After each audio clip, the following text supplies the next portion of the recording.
this conversation. Dude, I mean, that are was we a pretty the good button. smartest guys We might be. going in the world? Yeah. I mean, things are going so well for you guys, and I'm living vicariously. What the hell are you talking about? Things are always going well Theo's for you. producer. You produce freaking Golden Hour. Chris and Eric and Brennan are freaking funny. It's a fun show. I'm not saying things aren't going well for You're me. an editor on the After Hour, dude. You got promoted to editor. Yeah, you're gonna be so busy this weekend. Dude, what are you talking about? I'm not at all complaining. I have moments of feeling like I've plateaued at points and stuff, but like I don't know. I have like I definitely feel like I have a linear growth. I feel like you guys have kind of like leveled up, and I also want to, but I'm not feeling like it's not gonna happen. I'm not. I'm in a great spot right now. Let me ask you this. I'm churning. I'm churning. More coal. By the way, Nick, it's hold on. I gave you the information a little while ago, so just so you know, it's there. Awesome. Thank you. Nick, Thank you. What would be the perfect place for you to be professionally in 5 years from now? What does that look like to you? Great 5 question. years. Honestly, I would like it to be like MMA content is supplementing. I'm making what I make now all on content. Your own MMA content. Yeah. And are you doing anything else, or is it just MMA content? I'm still shooting on the road with Theo. Okay. And I'll do Golden Hour till it ends. Mm-hmm. Pretty light lift. And then on the road with Theo, but then like really what makes my money is the MMA content. Cool. So Visualize it.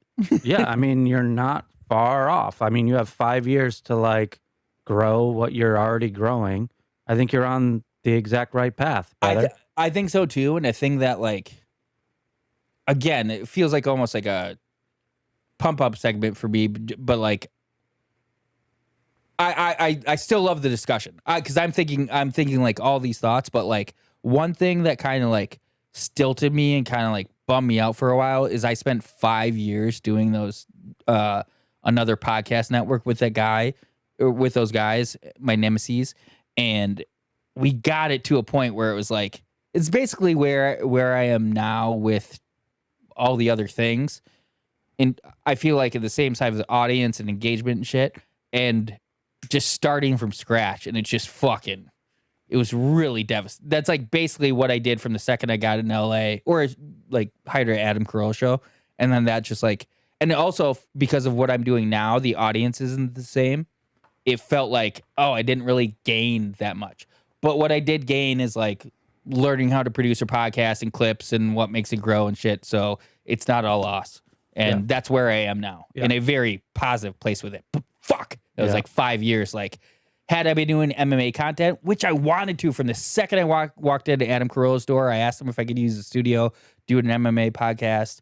He said yes. And then like all these other people got involved. We did it for like 9 months.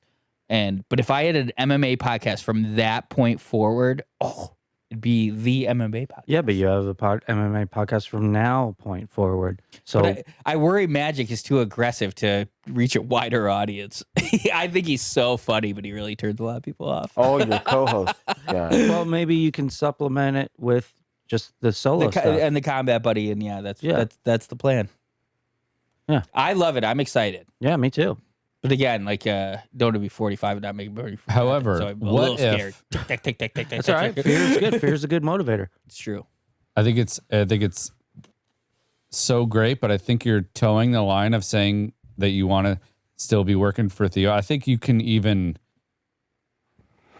a big 5-year thing is like you're your own person and you're doing this. This is like you're an MMA analyst / influencer guy that you have your own shows and you have your own people that come on your shows.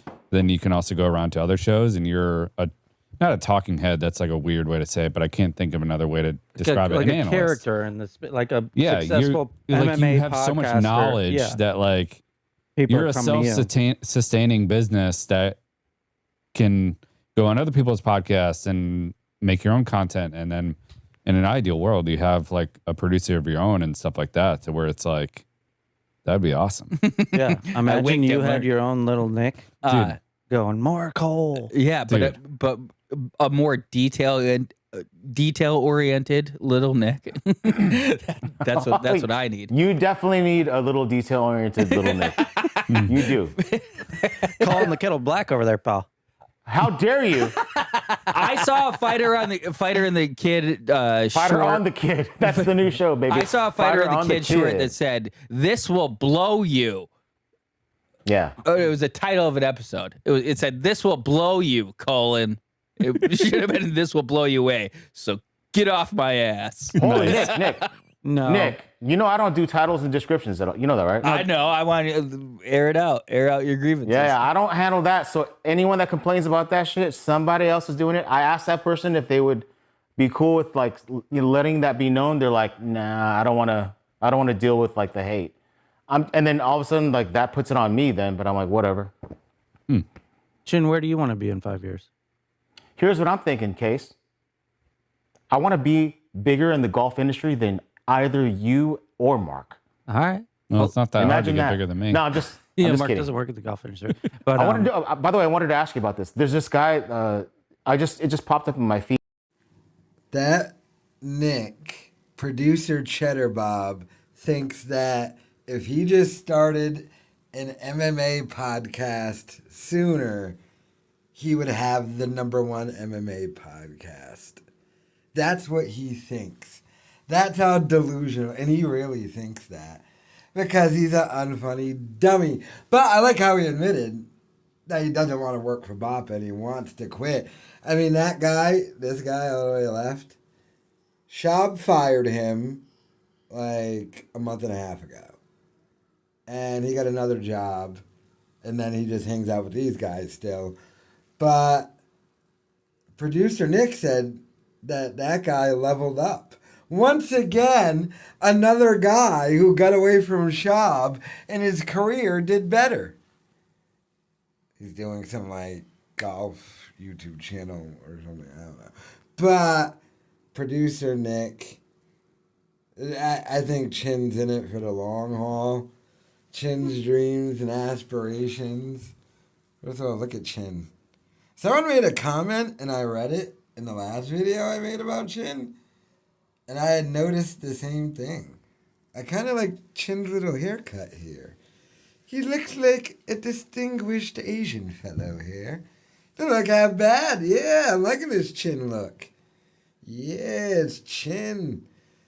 He's still a 50-year-old Asian alcoholic who works for Bapa, but my God. But, like, these guys are so, like, hate Schaub, but, like, Chin's in it for the long haul. Cheddar Bob is just out of his mind. He doesn't know how locked up he is that anyone wouldn't let him do anything.